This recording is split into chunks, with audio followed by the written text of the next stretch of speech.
are you most looking forward to this football season? Any position, any side of the ball, who are you most looking forward to? Can I give you 2 answers, offense and defense? You can give me 6, Chris. I'll take them all. I'll keep it simple. Offensively, Jaheim Bell. I think Jaheim Bell is sort of that guy, that Swiss Army knife that you look at the Oklahoma offenses under Lincoln Riley and when Shane Beamer was there, and they kind of have always that H-back and that guy that does a little bit of everything. I mean, we saw Jaheim Bell in the spring game, right, at running Swiss back. Army knife. He was at running back. He's a Swiss Army knife. You saw Jaheim Bell do that, and I think a guy that obviously going to play tight end. I think he'll play running back. I think he'll split out at wide receiver. I mean, there's no limit, I think, to what he can do. His athleticism. He can beat you in a multitude of ways. So offensively, I'd say Jaheim Bell. I think his upside's incredible. Defensively, man, I'm just ready to see Jordan Burch be the guy. I'm ready to see Jordan Burch live up to being this 5-star. Hey, you chose us over Clemson, LSU, Georgia. Show us that. You know what I mean? And I'm not putting it on him last year. I think, again, he's another guy that I think will benefit greatly from being in Clayton White's defensive scheme and Jimmy Lindsey on the defensive line. But, you know, at South Carolina, recruiting, the stars are not everything. But when you get guys like Burch, Pickens, Lloyd, when you get these 5-star guys, you got to make sure they pan out because it's not like you're getting 5 or 6 or 7 of them every single year. So a guy like Burch, I mean, I can tell you, man, again, I think I've told you this before. One of my good buddies, he works on personnel at Georgia, right, at the University of Georgia, really good buddy of mine. He told me, he's like, Chris, you know, we wanted him. He's like, Chris, if he's not a first-round draft pick, y'all messed up because he has that talent. Like, it's there. There's a reason we all wanted him. So I'm looking forward to Burch, man. I think he's going to explode this year. And I think, again, I know Eric Kimry doesn't coach his position, but I think Eric Kimry, being his former high school coach, is going to make sure, you know, he's pointing in the right direction. Again, I know all the attention is going to be on J. Jennings-Barre and Jabari Ellis and, you know, Tonka Hemingway and, you know, Aaron Sterling and other guys inside and your Pat Jordan Strawn. But I think Jordan Burch, man, I think Burch could have a huge year defensively. So those 2 guys to me definitely stand out. All right. I 100% agree with you. Who are you 2? Yeah, let's, who is your 1? I don't know. I mean, or your 6? On offense, I think you have to go Marshawn Lloyd in my mind because at the end of the day, a 2-headed monster with Lloyd and Harris, that could win you football games, potentially more football games than you and I are predicting right now because if you have a stout run game, and I think our offensive line is going to be actually – I always 4 say or 5 this. starters I back, always say that I think the offensive line is going to be better than they were last year, and then it's like, I think this year, again, 4 or 5 are starters turning. Over 80 career starts.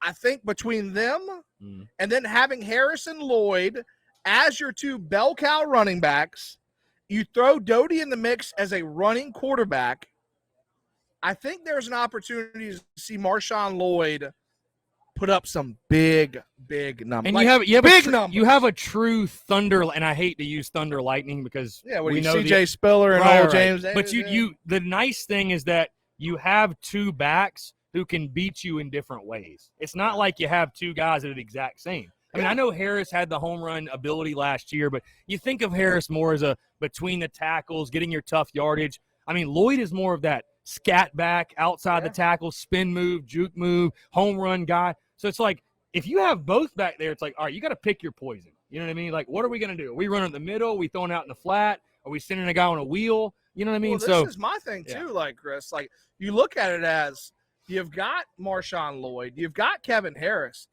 But, man, I'm looking at the running back room right now. Zaquandre White, if you looked at the film and you watched anything that had to do with spring practice. Hot boy. That guy ran harder, played harder than anybody else on the team. You want to at least give that guy a couple carries. And I'll tell you this, I do like to feel sorry for people sometimes. I'm a pretty hard ass other times. But Rashad Amos, he doesn't get the credit he deserves. That guy runs really well, and he's 4th on the depth chart. And you throw Juju McDowell in there, who's a true freshman, making plays. We've got literally a bag of riches at the running back position, which I think bodes well when you're looking at a team that might not have enough talent on the outside at wide receiver. You control the game clock with the running backs, which we've got 4 or 5 of them that can do well. And you never know. That could create the opportunity for a Doty to hit a big play and make a guy like Jalen Brooks look a little better than he is with the play action. Yeah. And why can't you put Marshawn in the slot? Exactly. Why can't you split out Marshawn? Why can't you split out Amos or Zawandra? There is no doubt in my mind that we have Harris and Lloyd literally lined up next to each other. I'm talking to myself into a 9-win season. No, you don't do that. No, I'm kidding. I'm kidding. I could see Lloyd and Harris lined up again right there in the shotgun, motioning Marshawn out and literally creating just so much havoc for other defenses because at the end of the day, hey, you're having to put a linebacker out on them too. I mean, there's just so many opportunities. And if we have a great 5-man front, you get your 5 best guys against their 5 guys. You get 5 helmet to helmets. Kevin Harris is going. Or same way. For Marcus Satterfield, the key will just to be make defenses think. Just make them second guess. I just feel like for too long, man, and again, we don't have to talk about the previous regime, but I mean, man, it didn't just feel very predictable. I mean, hey, guess what? We're gonna line up in a shotgun, right? You're gonna be to my right. I'm gonna send this tight end in motion. Here it is. It's a freaking run. I mean, it's just every time. So at least having guys like you said, you send Lloyd out in a motion, all of a sudden it's like Harris is doing. It's like we don't know if they're running it, we don't know if they're throwing it, we don't know if it's an option, we don't know if the quarterback's gonna keep it.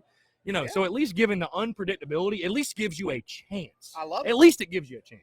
So how about this? John Gibbs, who's on the live John feed Gibbs now, is my dude. Already talked about my guy for defense, Zach Pickens. This is Zach Pickens' year to make one of the biggest impacts I think that we've seen. Money year, literally junior year. It's got to be his money year. Got to be his money year. It's so funny now though, with no year last year. He's technically a sophomore. Right. But he is a junior. Third year player, right. I think Zach Pickens is a guy that comes out this year, man on a mission. I don't want to say guaranteed a starting spot, but he's a starter now. He's a starter. At defensive tackle. He and Jabari Ellis, I'd say, are and there. There's literally Pickens is going to thrive in this defensive line system because if you've read – I don't know how much – I mean, obviously you have to listen to the players. You have to trust the players. But there were points in time where our defense last year – the line, I understand you're holding the gap, right? Like I understand football. You hold the gaps. You want your linebackers to make plays.